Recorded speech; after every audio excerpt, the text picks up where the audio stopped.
To prove it, if A, B and C are the lattice vectors of direct lattice, as I have mentioned so many times, then volume of such unit cell will be A dot B cross C for a unit cell. Similarly, in the reciprocal lattice space, dear students, V star is equal to A star dot B star dot cross C star it will be. What I do is I put the value of A star, B star and C star in this equation. So I will get volume for a unit cell in the reciprocal lattice space. I have replaced the value of A star, that of B star and C star here. And then I use the vector identity. See here, this is one vector, C cross A. This is A cross B is another vector. Their cross product, I am using this vector identity, that C cross A. See here, C cross A cross A cross B is nothing but A vector dot C dot A cross B minus C vector A dot A cross B. This is what the rule is, and we know A is always perpendicular to A cross B, or in other words you can say A cross B is always perpendicular to A, so their dot product will vanish. So this term will go to 0 and I will left with A dot C dot A cross B. And on the next page, in this fashion, I can write down B cross C, C cross A. This value I have taken from here. This is A dot. So I have placed this value C dot A cross B upon this much, and it all becomes A dot B cross C whole square upon A dot B cross C cube. If you cancel, it will be 1 upon A dot B cross C, which is 1 upon V. And this is what my statement was, that volume of a unit cell in the reciprocal lattice space is inverse to the volume of the unit cell in direct lattice space. The third property which I can tell you is again very interesting. You will require a good knowledge of vector algebra. Reciprocal lattice vector is always normal to direct lattice plane corresponding direct lattice plane.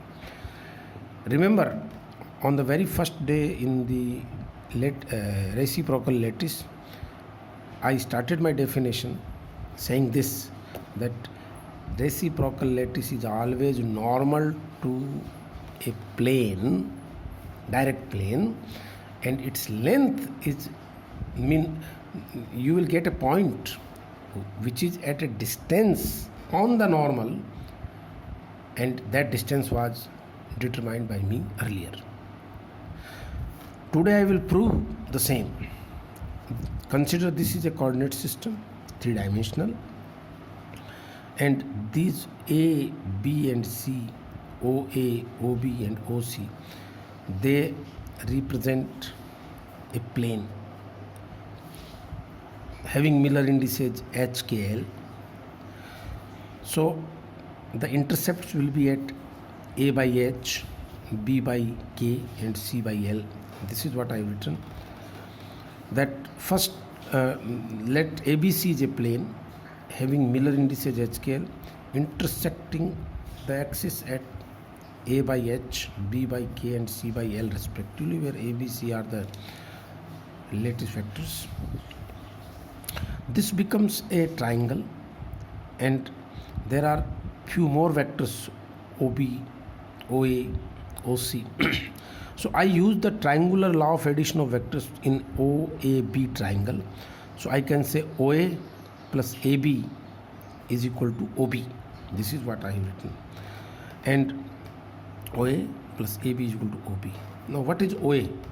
OA is B by K. And what is OB?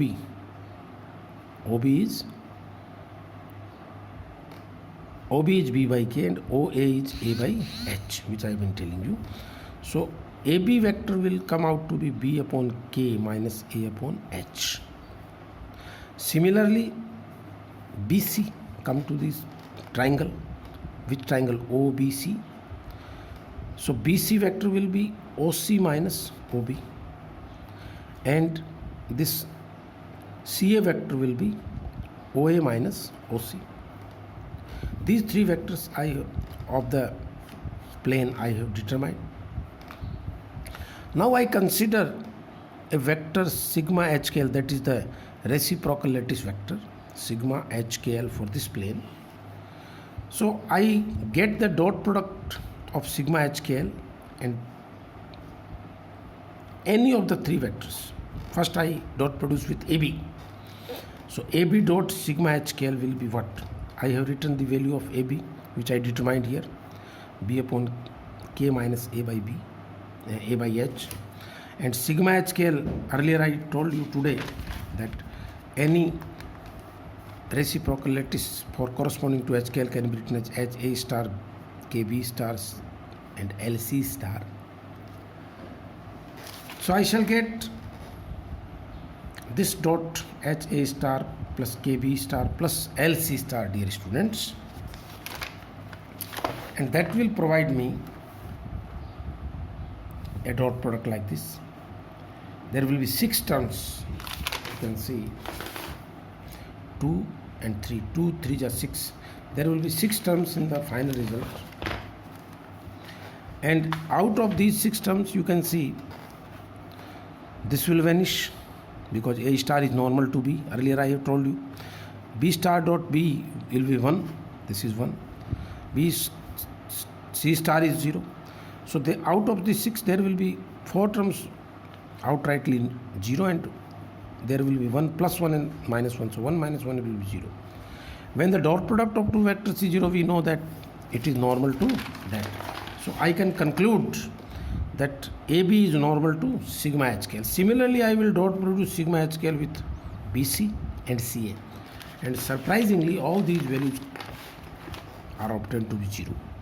You can prove yourself, simple mathematics. BC is perpendicular to a sigma HKL, CA is normal to sigma HKL. It means sigma HKL is perpendicular to all the 3 vectors AB, BC and CA. So it is definitely perpendicular to the plane ABC, and this is what my ambition was. Dear students, as I gave you 5 questions in the last week, today again I am providing you a simple assignment related to what I have told you so far. The first question is define reciprocal lattice space. You can do it easily. It is a question of the definitions can be asked up to 5 marks. Discuss the main properties of reciprocal lattice. Main properties I have told till here. The 3 properties you can go through. Find the formula for the volume of unit cell in reciprocal lattice space. This is the question which I told you in the last lecture last week. Show that reciprocal lattice vector is always normal to direct lattice plane. This is my last derivation. See up to here that sigma HKL is normal to AB, BC and CA. So all these 4 questions I am giving you as assignment for this week. Hopefully you shall work hard, and in the next week, since the BSc part 3rd, BA part 3rd and BCom part 3rd classes exams have begun in the college. So when we meet next week, I hope you have completed this assignment, and few of you at least show me that in what direction they are doing the job. Thank you. Have a nice week, and next time I shall tell you about that what are the reciprocal lattice space of simple cubic, FABCC, BCC, etc. Thank you.